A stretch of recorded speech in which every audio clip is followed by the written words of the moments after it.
Pittsburgh Steelers fans, welcome back to another episode of the Scho Bro Show. This is Behind the Steel Curtain editor Dave Schofield coming at you. It's Tuesday night. It's just after 9 p.m.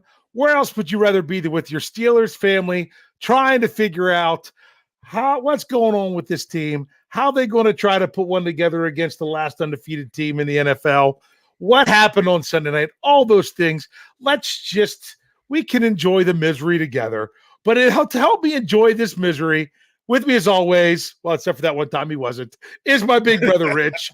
How's it going tonight, Rich? I love the enjoy this misery. You know what? I'm tired of not being able to breathe after games where we had every opportunity to just breathe it in. Yes, I know exactly what you mean. Hey, I've got to give a disclaimer here to start. I had to give the same disclaimer a different one. On the preview. I hope I have a good connection. I'm not as wired in as I normally am, but after the Steelers preview Thursday night, where I sounded like, I don't know if I sounded like I was in a tin can or if I was in the can, because I haven't been able to finish the room that's my office. I'm doing what I can here. My dog is in much better earshot, so you might hear some barking and everything, and my connection might possibly go out. But you know what? Then you get who you're really here for, and that would be more Big Bro, right, Rich? Well, yeah, that's what I'm here for. Yeah, that's what you're here for. Yeah. So yeah, let's get into a couple things. We'll get into Coach Tomlin's press conference because that's what we do on Tuesdays, because that's the news. There's something with the way the press conference started that's really irking me, and it's the title of the show, so I'm going to skip over that to hit up some other things with it first. There was some very different takes on what Coach Tomlin had to say about the players that are on IR. Jeff was wondering if he meant to say KZ instead of Austin when he said they weren't going to be returning this week, when he said about Austin and Watt. Didn't even mention DeMonte KZ, who had his 21-day window started last week. But Calvin Austin III, his 21-day window is finishing tomorrow if you're with us here live. And I figured that out because enough other people said it. And I'm going to add, you're a numbers guy. You're a numbers guy too. You're a math guy. If he started practice on a Wednesday, shouldn't the 21 days be done on Tuesday? Yes. So in other words, they don't start. Day one is not day one. Day one is the day after when he starts, like 24 hours later.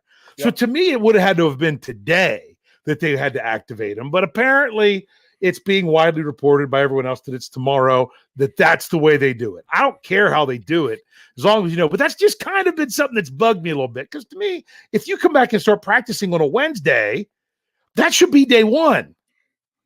But they don't do it they don't have it that way. So they have until Wednesday at 4 p.m. to put him on the active roster, or he goes on IR for the season, supposedly.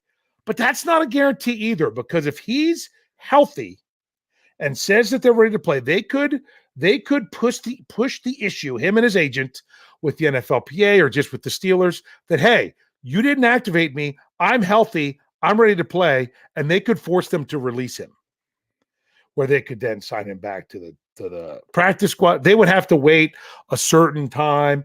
I don't know if it's at the end of the 21-day window, if they have to do because he wasn't waived, if there would be an injury settlement. I'm not sure how that works with the end of the 21-day window. But to me, I don't know how injured Calvin Austin III is. But what created all this controversy, and I'm sorry that I'm talking so much to set this up for you, is that Coach Tomlin was saying that he's not in the plans this week, which led people to believe that they're going to keep him on season-ending IR. Just because he's not in the plans doesn't mean that they don't make the move to put him on the 53. They can put him on the 53 and have him inactive for the game. Correct.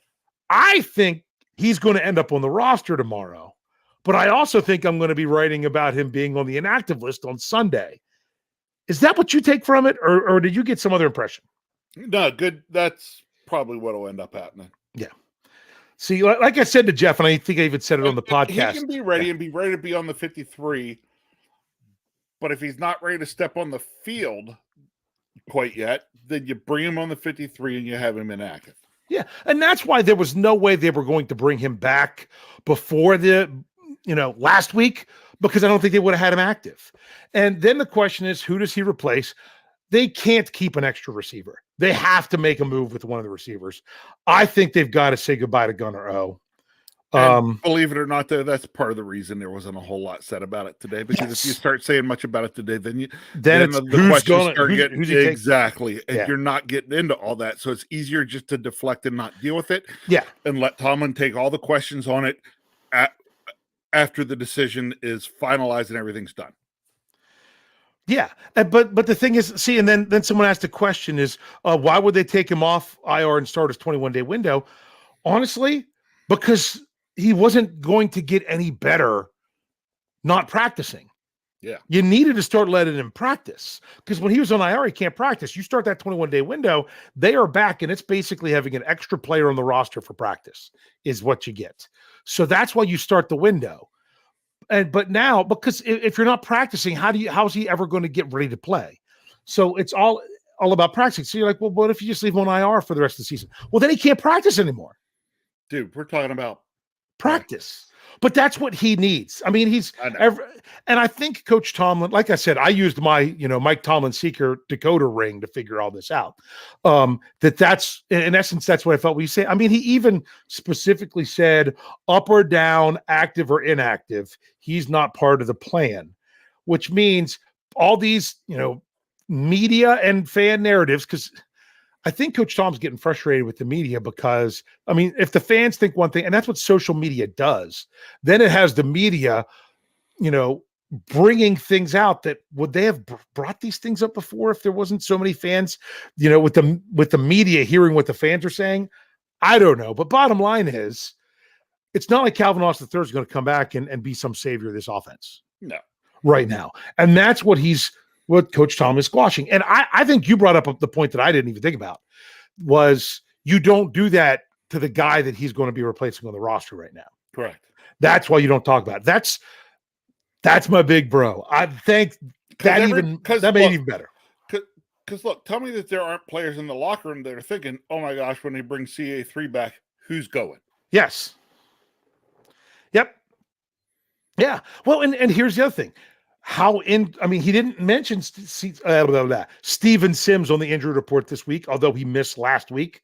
Mm-hmm. Part of me is almost like, maybe they gave Gunnar another shot with Sims being out to say, hey, Sims looked good. Hey, Gunnar, this is kind of your chance to show us what you can do. If not, there's no reason to have Gunnar Olszewski active if Sims is your return guy. Yeah. Because if you put Gunnar on the field, unless it's the 2-minute offense at the very end of the game, it's a run play. They always run the ball when he's on the field. Not necessarily with him, but it's a run play. Until he was out there at the end of the game when they were obviously running 2 minutes. So to me, if you're not going to have him active, one, you're not going to want to get rid of your 4th-round draft pick, and it's going to save you a little money with the roster spot a little bit. But not really enough. But that's just kind of how it is. But that was a big topic today. Anything else you want to say about CA3? No. Yeah. I mean, because Tom didn't talk enough about it. To me, I'm waiting for tomorrow. That came up. Okay, we'll find out, and then we can talk about it. Yeah. But we don't know exactly what they're going to do with him. Yeah. And who, if they bring him to the active 53, who might go, you know what? Yeah. Let's just wait. Let's go ahead. Let it play out. Well, which is the same thing that Coach Tom's doing. He's like, yeah, I'm not going to talk about it. I'm going to let it play out, and then I'll talk about it. Yeah. Let it play out, then talk about it. But I mean, some people are like, well, maybe it's Miles Boykin. That guy is just, he's the gunner of gunners on the special teams. He offers more to the Steelers. The Steelers don't need both Steven Sims and Gunnar Olszewski. That's why one of them are going to be inactive each week. The only reason that both of them were active against the Buccaneers is because why taking a helmet away from one more player than what you need to? Although the Steelers did that once. That still frustrated me. Had more players inactive than they needed to be. I remember that. Oh, that was week 1. Was that last year, week 1, or the year before? One of those. Anyway, hey, first-class organization. Clerical error. Yeah, clerical error. It was the cut and paste element was the cut and paste element. So anyway, then if you throw Calvin Austin III into that, it's going to be really hard to even get him a helmet to get him out there unless he's going to come out as your kick returner. And I don't even know if they're going to have him do that. He might end up practicing it on the 53-man roster, but you might not even see him at all active this year unless there's an injury.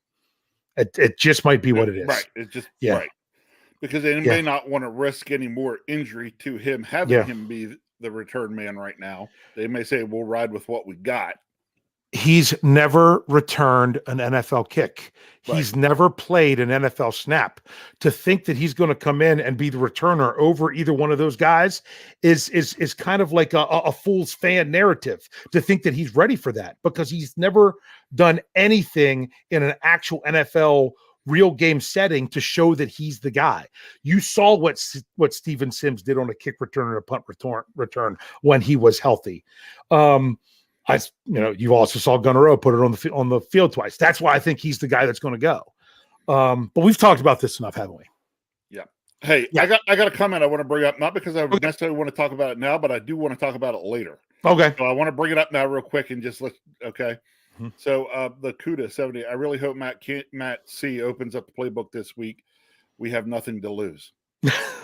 Maybe the problem is he's kept it shut the whole time.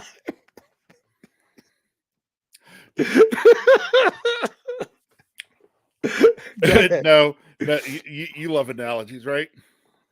Yeah. All right. Maybe Matt Canada is ready for this big book project, and he was supposed to read something like the book is to be something like the Grapes of Wrath, but instead we have Curious George.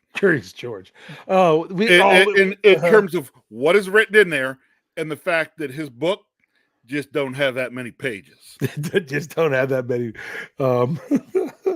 I was trying to think of a classic novel and a children's book that's very similar in title, that would make that more comical, but I can't think of one off the top. Yeah, I was trying to off the top of my head real quick too, and I didn't come up with one. Yeah, that's why I went with Yeah, so I know what you mean.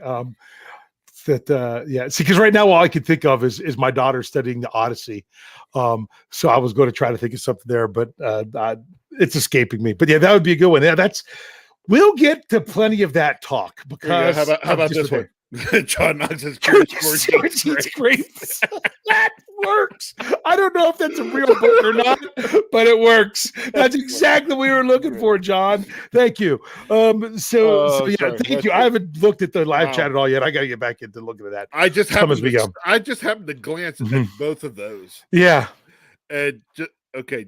Oh, people are coming up with some good ones, but we can't bring them all up. No, that's pretty good stuff. I'm trying to think of anything else from the press conference. Injuries. It's funny. He mentioned Levi Wallace and the shoulder, and he mentioned, I'm pretty sure it was a groin for Josh Jackson, who didn't even play on defense in the game. And then said about Jackson, it being that if you see him on the report early in the week is what I mean with him. But he didn't specify that for Levi Wallace, which makes me think that Levi Wallace is probably not playing this week. Maybe I read that wrong, but that was once again using my Mike Tomlin decoder ring. That's the impression I was getting. But I wasn't sure that Levi Wallace really played on Sunday night either. Sometimes I feel like sorry, it wasn't that bad, but it wasn't good. Sometimes I feel like I can use my Mike Tomlin decoder ring when it comes to just Mike Tomlin talking stuff in general and stuff in terms of,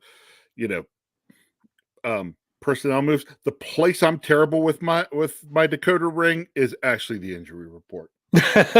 Yeah, I know what you mean. That sometimes you just don't know what to say. But there was no mention of Ahkello Witherspoon. There was no mention of anything with Cam Sutton. Cam Sutton only played half the defensive snaps. So I don't know if that was easing him back in. I don't know if that was philosophy. I don't know what it was. James Pierre played one more snap than what Cam Sutton did. But James Pierre was doing a nice shot. And James Pierre was questionable. He was the one who was questionable. And then that status was removed on Saturday. So that's real. So you ready to dive into this topic because did we get through all the news from the? I mean, other than this, that I want to say, there was some other things that he said in the press conference. Nothing else is standing out to me what he said. So we've got plenty of articles on it there in the on BehindTheSteelCurtain.com, your one-stop shop for all things Pittsburgh Steelers. There you go. You were stumbling there. I thought I was going to have to pick you up. Well, sorry. I still have all this pressure behind my eyeballs right now with some sinus pressure. It's I think my voice is getting a little bit better, but I will get a scratch in there and I'll have to drink some water. You'll have to bail me out if I start coughing. As Coach Solomon would say, we don't make excuses. No. We don't live in our fears. Oh, I thought it was going to be I don't send messages, I just make moves. Okay. All we care about, Dave. We don't care about your ailments and all this stuff. We are only looking for one thing. Results. You know, when you've just got all that pressure, you know what happens to your throat. You know exactly what happens, right? Hey, hold on. I'll tell you what happens. Everybody else gets a little tight. Yeah, that's exactly what's wrong. Sorry, I'll complain that all the time. So just couldn't resist. But the title of the show is How Fragile is the Steelers Offense? And you wanted to go a different route with that not being fragile. I'm going to talk about the fragility. Okay. It is I've kind of shifted here a little bit. It is fragile, but in a very specific way. So we can both kind of talk about how we see it as that. I'll be interested to see how close we are. Well, I went a little bit on a rant on a place that I'm not supposed to just rant, and that was on the podcast earlier today of the Mike Tomlin press conference recap. So you're going to get the full rant here. So if you listened to that earlier, sorry if I repeat myself at all, but I didn't get to say nearly what I wanted to say. And this was the beginning of Mike Tomlin's press conference.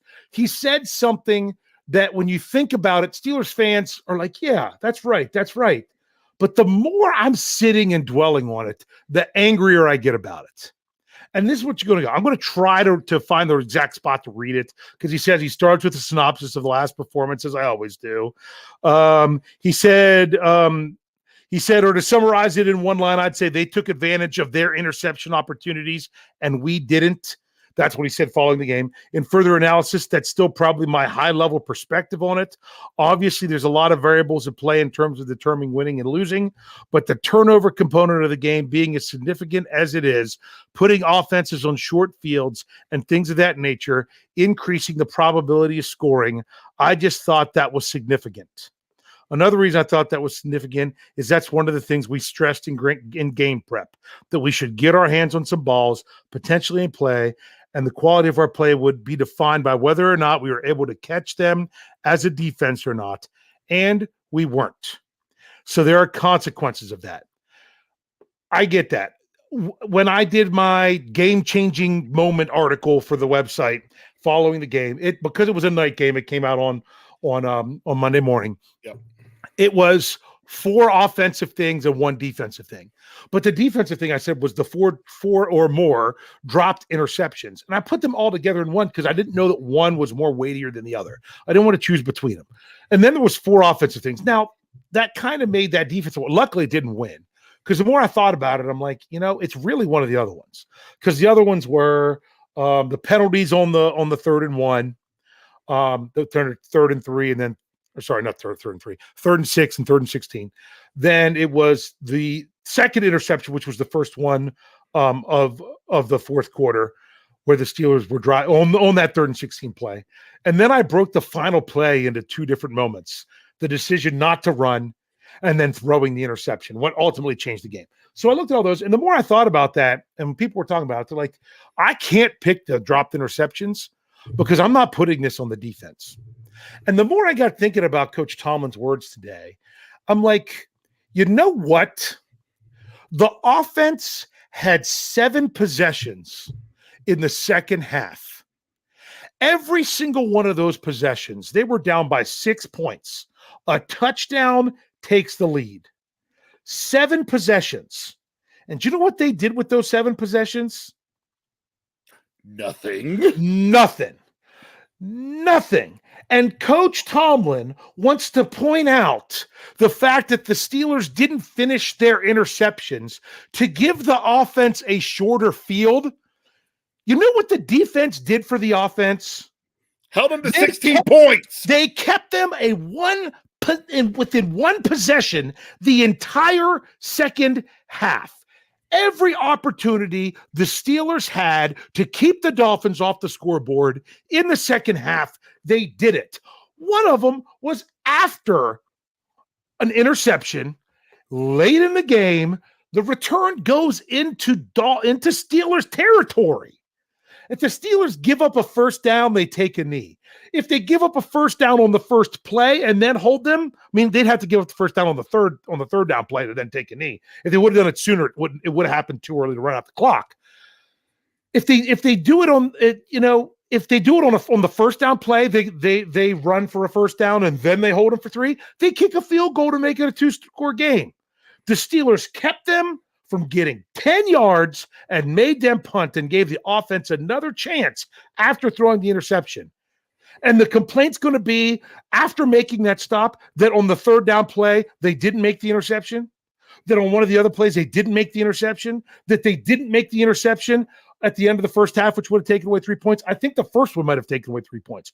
I agree. Those would have been huge. They would have been huge. But everything else they did was enough.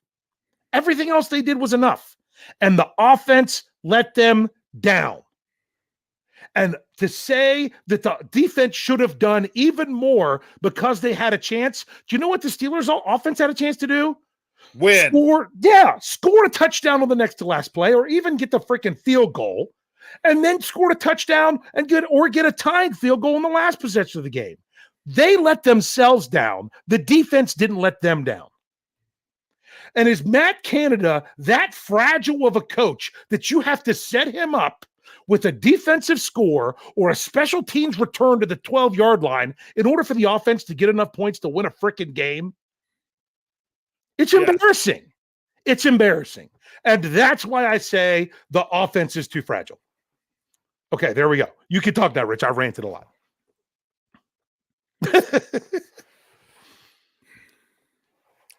The offense is fragile. Okay. More specifically, the offensive scheme is fragile. Yeah. Okay. I don't know if fragile is even the word I want to use. It's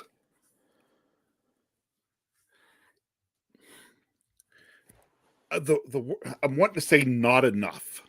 And when I say not enough, is honestly, I don't think this offense has enough plays in it. Yeah.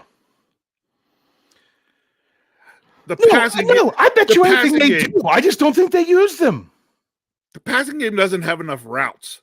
No, well, I'll agree with that. Why in the world not using them? I mean, do we not have routes where receivers can catch the ball on the run? Yeah. Do we not run any routes where receivers can catch the ball on the run? Have we really seen our receivers catch a ball all year on the run and be able to put up yak? The best you saw from that, what I would have to say, was a 3rd and 16 pass to Chase Claypool against the Buccaneers that was 4 yards shy of the sticks, but he was hit on the run to keep moving forward and to get past the sticks. And the next closest one probably was the 30-yard pass to George Pickens the other night. Yeah. That there's not a lot of passes of hitting players. Like, I missed the quick slants. I think of last year. What game was it? It might have been 2 years. I can't remember. Where you hit Deontay Johnson on a quick slant and he just busted all the way down inside the red zone. On a play where they thought that the Steelers might be running because they're trying to run out the clock. Was that against the Ravens on one of them? I don't remember. I can't remember. But he does that. It doesn't even matter. But you're right. I missed some of those things. I'm going to bring this up. You're right. Where are the Felicia? Where are the slants? Where are the skinny posts? Yeah. Where are Okay. Even Felicia. the crossers. I mean, how many times were the Steelers getting burned by by Tyreek Hill catching the ball in the middle of the field on what was set up to be a full cross. Yeah. Of the field, catching the ball. At least he's on the move and can maybe outrun somebody or make somebody miss. Yeah. So, all right. Since I brought it up, I got it. Hey, Felicia says, when you're a hammer, everything is a nail. Mike T is a defensive coach. All he sees is defense. You know what? That's a good point. You know what? But here's going to be my point to that. If all he sees is defense, then why is he a head coach and not a defensive coordinator? That's a good point.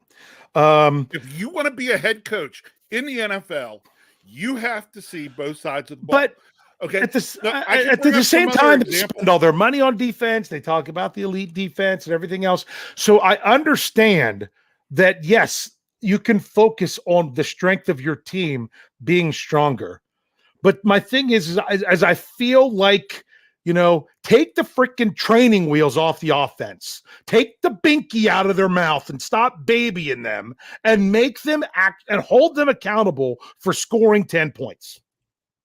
And it shouldn't be they only got 10 points because we didn't force enough turnovers, didn't take the ball away enough to score more points. Pop out the binky and make them play big boy football. And if your offensive coordinator can't work without a binky, then send them back to the baby football league. You're not saying anything I don't agree with here, because let me tell you, because it's sorry, you got into that, and I had someplace I was going to go. We have a lot of things we want to talk about here. No, but it was along those same lines. It's you can talk about other. You have to have both sides of the football. Okay, we need to be using our offense as a weapon, but right now we're treating our offense as a liability. Yeah, we have too many weapons on that side of the football for it to be a liability. Yeah, why don't we turn it loose and be what it's and go on offense? Let's attack. We're not attacking teams on offense. We're just trying to not screw it up. That's not winning football. That's loser football. Yeah. He didn't kill us mentality. Like they had with they're treating the offense like they are the Duck Hodges offense. I mean, look at how they started the game. I was on a podcast earlier tonight with a podcast out of Philly. If you're interested in that one, I'll be tweeting some stuff out about it later on my Twitter. It's here on the screen if you want to see it. STLR Superfan Dad. That I don't have the info right now because I don't know that they've released the podcast yet. But that was one of the things I was saying there is that now I can't remember what it was. What were we talking about? I'm so flustered about it. I just talked about that we need to be using our offense as a weapon. It's not a liability. Yes. Okay, I got you. Now I remember what it was. The Steelers were running an offense as if they had no pass protection the first several weeks of the season. And shockingly, they actually had the pass protection. But yet they were so worried about that being a liability, they weren't working. They weren't doing anything more than treating it like a liability when it wasn't. And the thing is, if you want to treat Kenny Pickett like a rookie, yes, he's a rookie. He's going to make rookie mistakes. I get it. And I understand them not wanting to throw all the pressure on the rookie quarterback. And that might be why they're babying the offense, but it's too much. It's too much because you know what you're going to do? He's not going to develop. He's not going to develop. I still think one of the biggest things that hindered Mason Rudolph developing into a quarterback that could have been the next person where they wouldn't have needed a Mitch Trubisky. Rudolph would have been enough if they, for them to draft a Kenny Pickett and everything of that nature. But I think they inhibited too much and kept the training wheels on too much in his opportunity in 2019. I do. Yeah. So to me, if you don't give he's going to make the mistakes, whether you give him big opportunities to make a mistake or a few opportunities to make the mistakes. There's still going to be mistakes. You might as well go for it. And I feel like this offense, I don't know if it's babying Kenny Pickett, if it's babying Matt Canada. I don't know what. It just feels like it's being babied. And that the beginning of that press conference really irked me that the defense could go out and shut down those receivers for the pretty much the rest of the game, shut them out completely in the second half. And yet the first thing that's going to be first thing it's going to do is lay at the feet of the defense for not coming up with the interceptions to put the offense in a better situation. I think they put the offense in a perfectly fine situation for all 7 of those drives by holding the Dolphins scoreless for 6 in a row there. Can I ask you a question? Yeah. A little bit related. Okay. Why, when we win the toss, do we defer? Because the offense is going to come out and run a terrible script to start and not score anyway. So you might as well hope that maybe you gain the extra possession in the second half rather than the first half. Do you know what we've done when we've taken the ball in the second half? Played as conservative as you would on the first possession of the first half. Oh, even more. Yeah. All we do with that deferred thing is 3 and out. Yeah. That's all we've done this year. It's been 3 and outs when we've taken the ball in the second half. Yeah. You know how mad I was on Sunday But all night? they do is go 3 and out on the first drive if they start with the opening kickoff. So to me, I would use it as a defensive mechanism, if nothing else, to say, you know what, we're not going to let a team score at the end of the first half and get the ball to start the second half, because the Steelers are notorious for letting teams score at the end of the first half. Now, I'm going to talk about that, and we are going to talk about that in just a moment. Something new that started last week is SB Nation is going to put breaks in the middle of our podcast if we don't do it. So rather than make you all on the audio side have to listen to a break in the middle of a sentence, we are specifically breaking so we can give you a better product in doing so. So for those of you that are here with us on YouTube and Facebook, we're not going anywhere. We're just taking our audio break because we'll be back right after these messages. And we are back. For those of you that are here live, you didn't have to hear a message. And for those of you listening to an audio form, I hope you stuck with us through whatever commercial you had to hear. But I was kind of getting on something about it. Let's see what it was about the end of the first half. Mm-hmm. And the Steelers did give up a field goal at the end of the first half. Now that, to me, that wasn't a clock management issue. There was potential to be a clock management issue, but it ended up not working that way. To me, it was let's play a little bit soft here, and Arthur Millette kind of got burnt once or twice a little bit on passes, and that got them in field goal range. But it wasn't a timing thing, and the reason I'm going to explain that, and I brought up on Twitter that I was mad that the Steelers rushed and ran another play before the 2-minute warning when you were in scoring range and you had your timeouts. At that point, you're not wanting to go quick. You're wanting to go slow. But they ran another play. But what happened is when the Steelers came out of the 2-minute warning, they scored a touchdown on the very next play.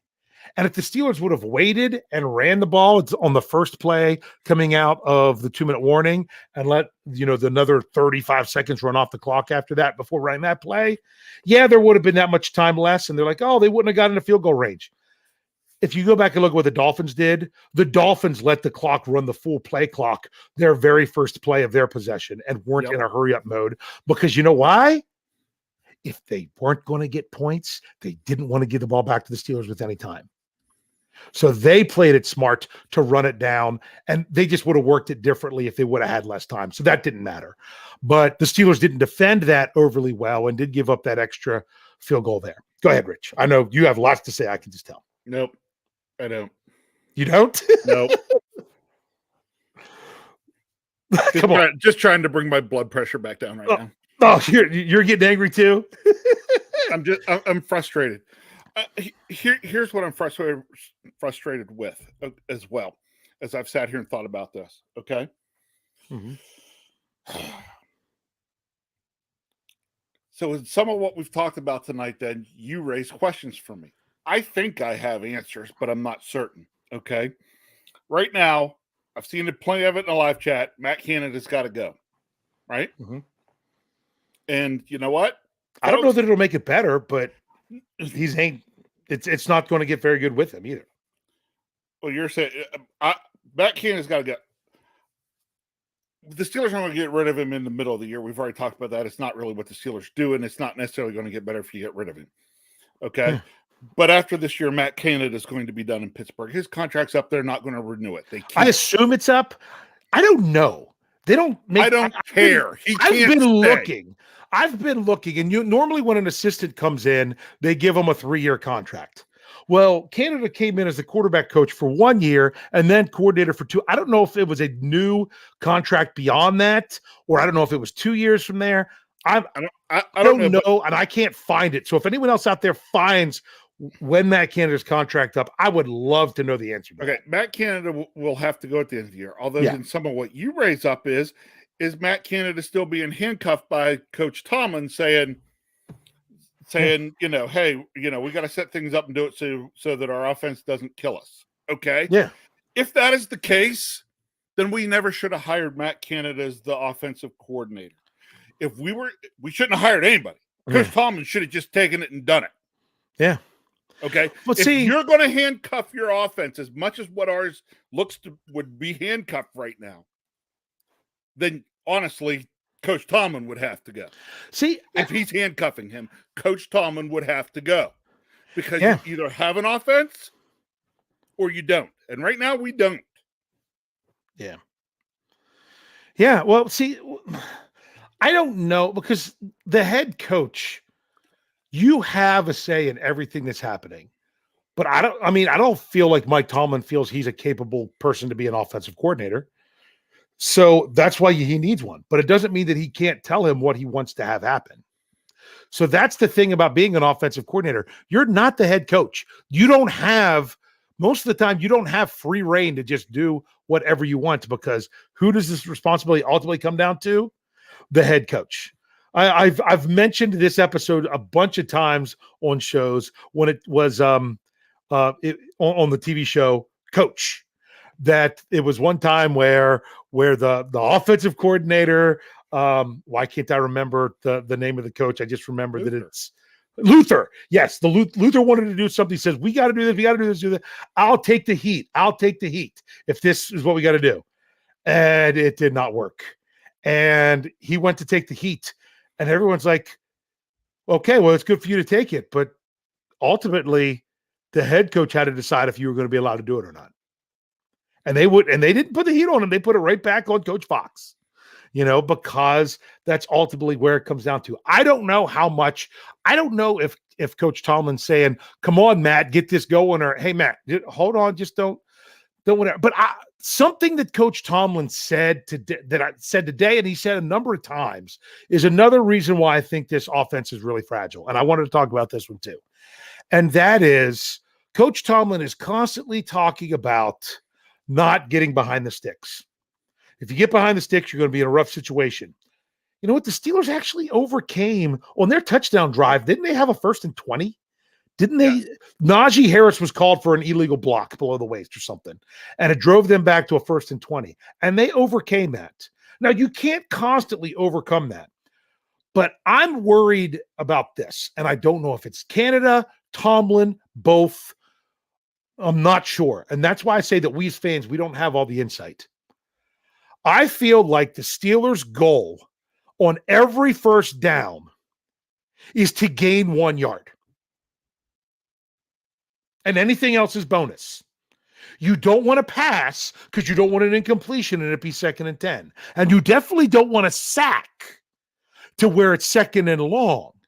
That the whole point of first down is to make sure that it's not 2nd and 10. I hate that philosophy. That's stupid. But it feels like that's what they're doing. People are complaining about how much the Steelers are running on first down. They did run a lot on first down, but I actually had some stats that I'm going to do on Stat Geek that covers that a little bit more, because you know what? It's fine to run on first down if you run well. And believe it or not, the Steelers actually ran pretty decent, okay, on first down. It was the other downs that they were terrible. So, but the Steelers also rarely run the ball on 2nd down. Rarely. So, and like your punt, pass, or sorry, punt, run, pass, punt. It showed up once to start the game. I know, but it was to start the game. The hilarious part was calling it. Yes. Yes. Kyle called it. And you can't do that after you just gave up a touchdown in the opening possession. If you're touching the ball down 7-0, you can't come out with that should change your entire script. But that's just me. We came out and Kyle said, and watch, we'll start with the double R, double P. Yeah. And dag on it, that's what we got. So, but it almost seems like the philosophy on first down is leave yourself with less yards to go on second down, which, and then less yards on third down. And that, to me, my last year coaching, and I know I coached high school freshmen 15 seasons ago, so it's not relatable. It's nowhere close to the level, and I don't claim to know some great stuff because of my experience. But I've been there. I've called plays. I went from a team that had a great offensive line and a fantastic running back, and we just ran, to the next year having no size or anything on the offensive line, a good quarterback and good receivers. So we just quick passed the daylights out of everything. And when I say quick pass, we were trying to get 10 to 15 yards every pass play. And we were passing it every down. And do you want to know why? Because if you didn't complete the ball on first down, if you were running plays that the goal was to get 15 yards every play, you only had to hit 1 out of 3 and you got a first down. So it's the whole notion. It's like, even look at the pass plays on first down. And they might be play action because they're expecting you to run because you do so much on first down.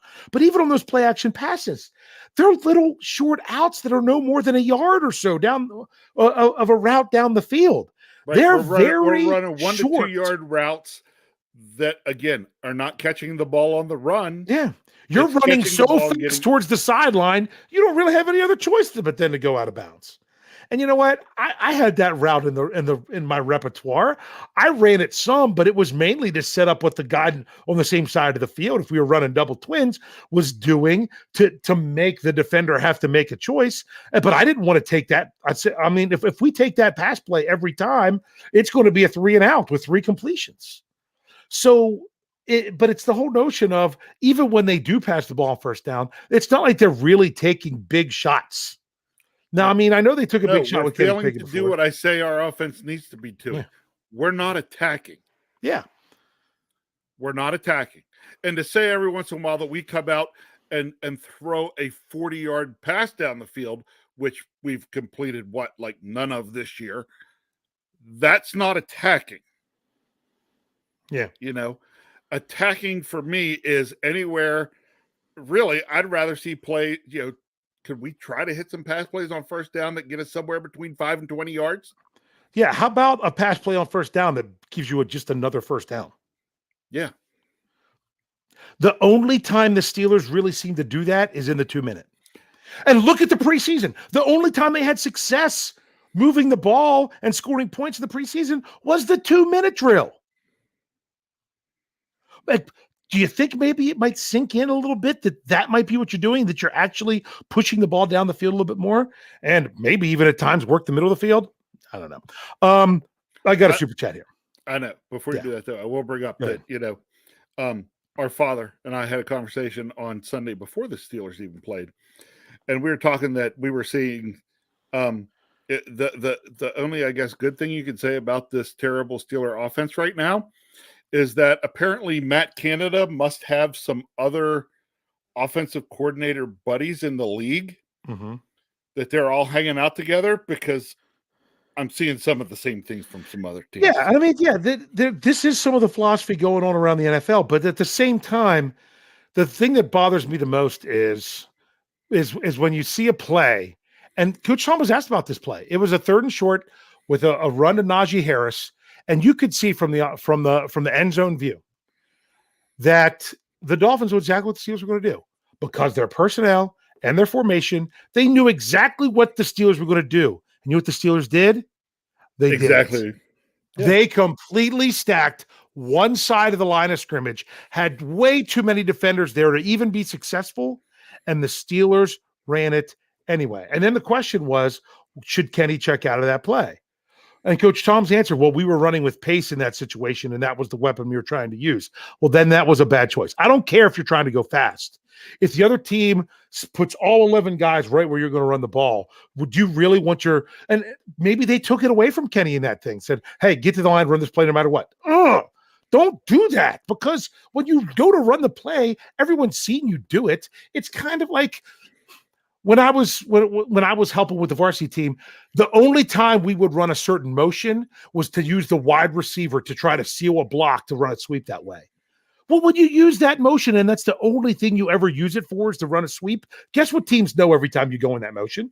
Here comes the sweep. Sweep. And everyone just starts running to that side.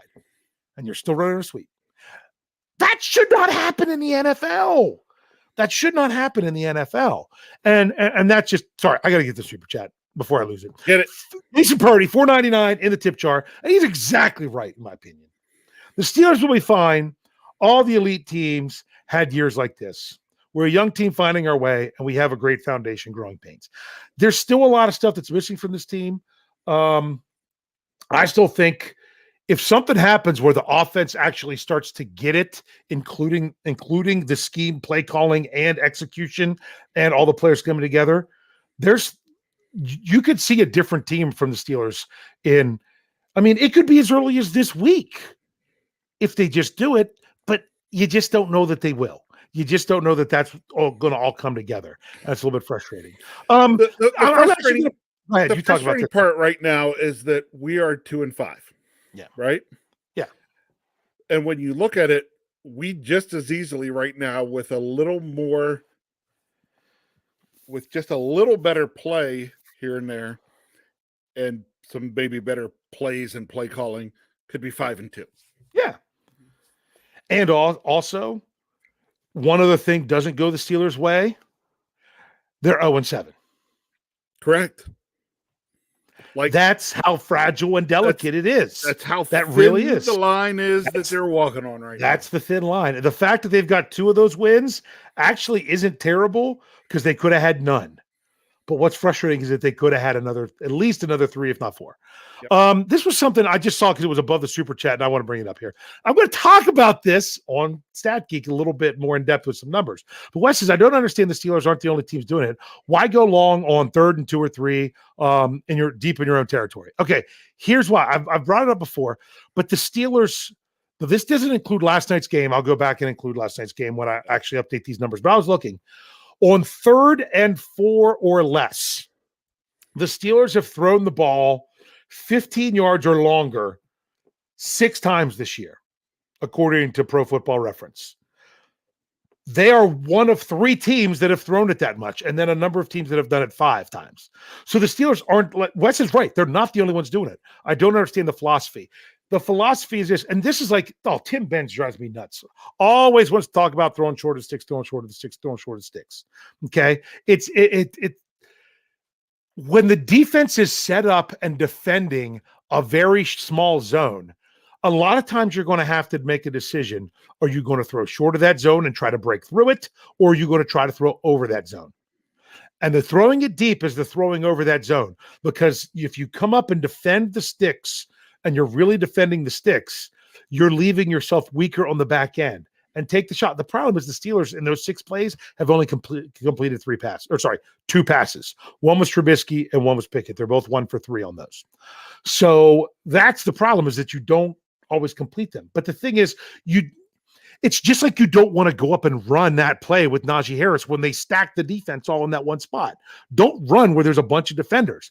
It's kind of like don't throw the ball where there's a bunch of defenders in the secondary. They're defending the sticks. So a lot of times you're going to have to throw it short or throw it well beyond it, or have someone like an Antonio Brown that even though the defense was there and defending it, he still got open and you could get him the ball. Yeah. That's what made him so great. Honestly, that's what made him so great. So that's the philosophy behind it. I know, but would you rather them throw it deep or throw it short? Because a lot of times right where, throwing it at the sticks is you're going to have to make them even a more difficult play just because of the defense. My issue with throwing it short is that minus that one play to Claypool, it's always routes that are run to have to catch the ball stopped and then figure out how to gain more yards. Yeah. Not catch the ball, moving towards the line to gain. Yeah. Yeah. All right. We both kind of ranted a lot about the Steelers. We haven't even talked about the Steelers are playing the last undefeated team in the NFL now, and they haven't won in Philadelphia since I think it's 1965. It's that I can tell you this right now. Okay, a little foreshadowing going on here to my pick coming up in a little bit. Okay. I will not pick the Steelers to win again this year until they win at least 2 games in a row. Okay.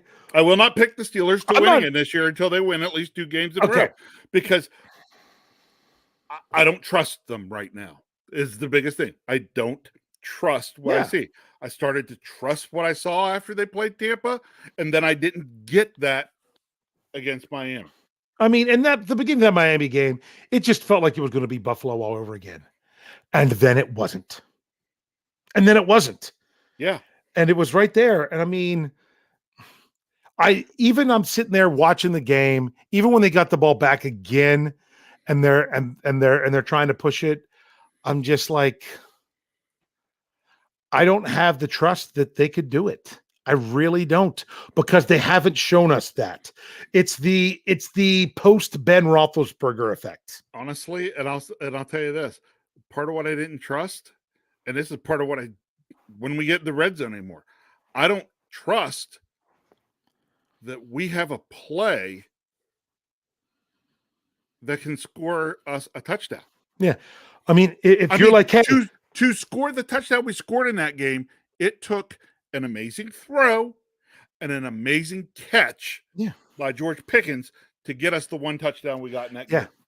You're right. The red zone offense, you wonder why wide receivers aren't getting touchdowns? Because they don't have a very good offensive scheme to give them a touchdown when you're in the red zone. There's a lot lacking there, and it's so easy to put all the blame on Canada. And I'll tell you this, it either is all him or mostly him, but there might be some other factors involved. You just got to remember another one, because I got to watching something this week. I was on YouTube cruising around. I was watching some of Ben Roethlisberger's top plays. Okay, and there were 2 in there in particular that stood out to me, and they were both throws to Juju Smith-Schuster. Juju's rookie year. One of them was a 97-yard touchdown. Yeah. And the other one was also a very long touchdown. Do you know what was most impressive about those long touchdowns by that wide receiver? He's not all that fast, but he caught the ball on the run. Caught the ball on the run. Yeah. We do not have plays for our receivers to catch the ball on the run. The more I see it, the more I don't think it's part of the philosophy. That's why Deontay's yards have gone way down. Yeah. Because but he's not even great. Yeah. And again, he's not fast. He's not going to outrun everybody in the NFL. But let him catch it in space on the run, and he'll get some yards for you. Doesn't mean he's going to bust yards for us, because I consider Deontay to be extremely shifty. Yeah. He's a skedaddler. a guy that is shifty needs the ball while he's on the move. Yeah. Yep. Yeah. All right. Otherwise, you can't put that shiftiness to work. I was going to say this after people put their scores out there, but I'm going to say it now because you said about picking the Steelers and not going to pick them until they win 2 in a row. When it comes to this game and this, I don't think that, how do I say it? Philly's the last undefeated team in the NFL, but I don't think they're the best team left. They're the best team out there. I don't. So it's one of those things, like when the Steelers were winning all those games in 2020. It's not that this team can't be beat. They've done a great job of taking care of the football and forcing turnovers. They're plus 12. They've only turned it over twice. They have 14 takeaways. You're going to win games when you do that. Offensively, they're playing to their players' strengths. They really are. And they've got a great defensive front that's very deep. The thing is, and that's kind of what you've got to realize with the Steelers. And someone said, it might have even been West that said that earlier, is that if you're depending on takeaways to win you games, then you're going to be let down a lot because it's not always going to work out that way. And that could happen with Philly. But I don't know if the Steelers are the team that can actually do that against them. But what I'm going to say, when it really comes to this week, the Steelers were 11-point, then it was 10.5-point underdogs. They're in Philly and all that other stuff. It would be crazy to pick the Steelers right now. So I know people are still going to do it, and that's okay. But I'm also not saying that it's crazy to think that that they can't win this game. They can. It's just they have to bring these things together, and their fragile offense has to not be so fragile. So, Rich, we got to get moving. We're really running late here. So why don't you go ahead and give me your score for the game, and then we'll bring the scores up here in the live chat after I actually put it in there. We'll get it ready because this is going to be quick and easy. Okay. All right. Eagles 31, Steelers 17. 31. You think the Steelers can score 17 points? When they're down 31 to 10 and get the ball back with 5 minutes to play. That would start to be, if they could go over 20 points, that would really be something. I'm bringing it up for people to do the scores now. Yep. Okay. Wait a second. We might not have to. I've got a visitor. Come here. Come on, girl. You come on up here. Yes, you can. Oh, yeah. You do that. You can bring up scores. All right, George tested. I couldn't help it. She couldn't stand it. There you go, Pup. There you go. Say bye, Skywalker. George tested Steelers 23-19. Okay. We have a 23. Oh, sorry. 23-19. 23. Yeah. I'm thinking that every time, too. All right, Thomas Riley, 44-10 Eagles. Oh, yeah. All right, you pick it up because my mouse doesn't work the great. Wow, you know what's crazy? You guys were ready because on our screen, when we type it up, it goes out to both YouTube and Facebook. You all were so ready that in the time that it went out to YouTube and then Facebook, 2 scores came in between were our own message. That's pretty impressive. You guys are ready to go. Okay, Evan Gile, 17-10 Eagles. Steel Dog 88, 24-23 Steelers. He says he'll be there. I think Felicia said she's going to be there too. Okay. Brian Brown, he still's got faith, 17-16 Steelers. In other words, the score that it should have been on Sunday night. Sorry. Steeler Chick 46, Philly 28, Pittsburgh 21. Mark Malone, Eagles 45-3. See, I don't know that it's going to be that bad. I think the Steelers can play with anybody except maybe the Bills and the Chiefs, but actually coming through and completing the game to get the win is the whole other thing. See, West thinks it's going to be bad too. He says 45-13. I don't think the defense is going to be that bad. That's my thing. I don't think the Steelers defense is going to be that bad. Although the podcast I did earlier, they're already talking about the strength of the Eagles offense is attacking over the middle and those linebackers defending the pass in the middle of the field, which is, I think, what scares Steelers fans a lot with their defense. Well, but let me say this too. In my score, I won't be surprised if there's a defensive touchdown in there too. Yeah. Oh, and Wes's score was Eagles. He said it later. I just clicked on the wrong one. Sorry, Wes. But that was 45-13 Eagles. Okay. Knight Rider 16 says 34-13 Eagles. Okay, because see, there was Wes's that said the Eagles won. Yeah. Thanks, Mean Joe says 27-6 Eagles. Frosty the Bear has the Steelers breaking 20 with 27-13 over the Eagles. Kathy's got a 27-24 Steelers.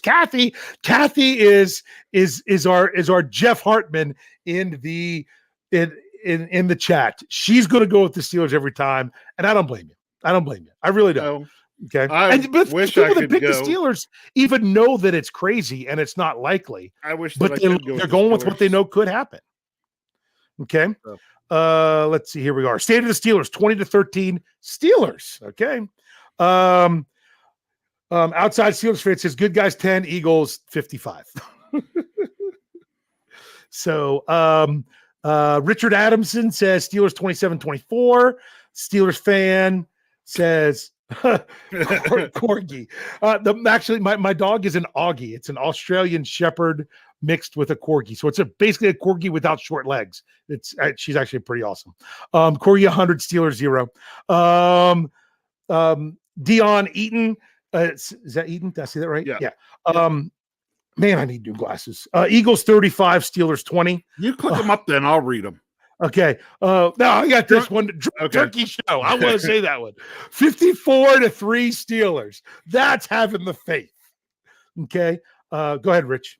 Dennis Povlak, Eagles 27, Steelers 13. Okay. Reginald Rivers, 27-10 Eagles.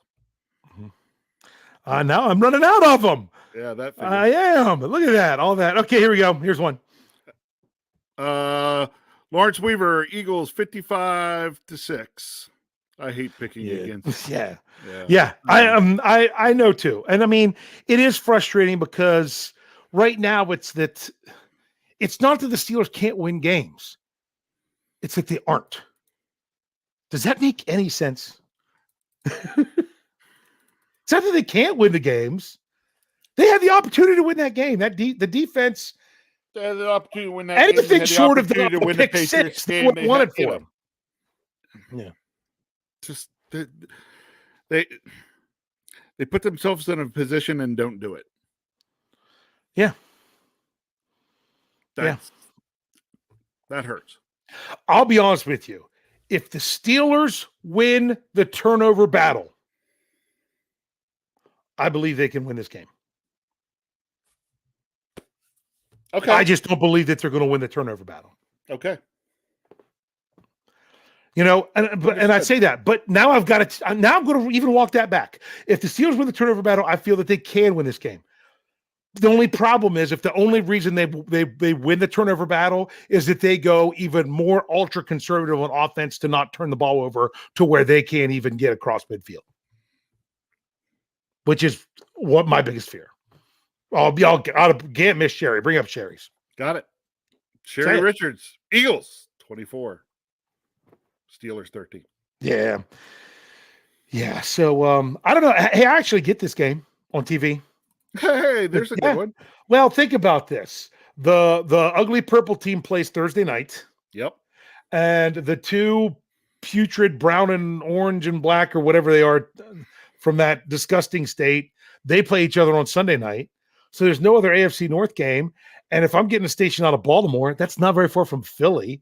So therefore, guess what they're going to have? AFC North versus somewhere close geographically. You get to sit in your basement and watch this game. I get this, and it won't be dark outside. There you go. Because all the other ones have been, and I won't have to be up until 3 or 4 in the morning afterwards.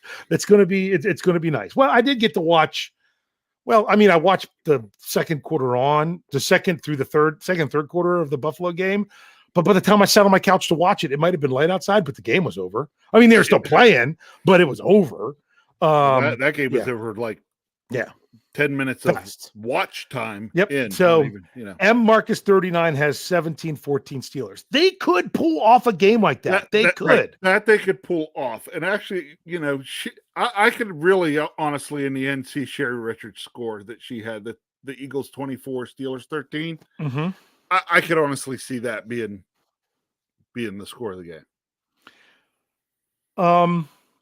I said to make sure you bring up Sherry's score. I already have my score written down for Thursday, but I definitely wanted to see Sherry's score go up there on the screen, if you know what I mean. And we also have got Fearful 33-27 Steelers. Yep. Okay. I still have faith that they can do it. It's just I want to see them actually come through. We've seen this story too much this year. They had the opportunities to win other games. I mean, could you imagine if the Steelers defense was playing against the Jets like they did against the Dolphins in the second half? Yeah. I mean, right. That was where it didn't get all put together, where the defense couldn't hold the 10-point lead. You didn't have to worry about the defense holding a lead. They never got a lead, but you know what they did? They held every time. Still don't know why the Dolphins didn't kick that field goal. That was on their first possession. Pretty stupid. I think they were trying to go for the dagger, but all they did was let the Steelers stick around. No, their coach. First of all, look at him. By the way, did you see the Pittsburgh Dad episode? I did. Where he said, "Who's this guy? Brady Smurf?" Yeah, when he said Brady Smurf, I'm like, oh my goodness, And he played the analytics too much, where it was only increased their chance of winning 1.4% if they kicked the field goal. Yeah. Okay, he read into the numbers too much and didn't go with his gut. 4th and 3. He should have gone with his gut that said, "You kick the field goal now," because honestly, that means they got to score twice. Yeah. So, yep. I agree. Well, we've got to wrap up. We've run over again. We do it every week now. I'm sorry. They You love all us. probably enjoy it. We enjoy it. We don't want to stop, but we got to do what we got to do around here. So it's you all were great. Sorry that I didn't pay as much attention to you as I went on my rants. I love this team. I love the Pittsburgh Steelers. I want to see them do better. I want to see some more creativity on the offensive side. If the Steelers can tighten it up on the defense like they did in that game, why can't they tighten it up on the offense? And don't tell me it's because they have a rookie quarterback. They could do more. And you know what? I would rather the Steelers lose with Kenny Pickett throwing 5 interceptions because you're going for it than for them to lose with Kenny Pickett throwing none, but an offense that you don't believe can do anything. Let me tell you, That's my final thought. Rich, make sure you're listening to all our podcasts and checking out the website. Rich, you tell us your final thoughts. Final thoughts are this. I love the Steelers and I'll never miss a game. I sat through some of those awful games in the 80s. I will sit through just about anything and watch the Steelers play football. I'm sorry, but right now I'm just not trusting you yet, Steelers. I'm sorry. I want to. It's in here, but I just can't let it out right now. Come Sunday, you get your chance to start me back on that right track. Get that first one before you can get the second one so that I can start going back and saying, okay, I can start picking the Steelers to win games. Sunday's when it starts. Can't wait.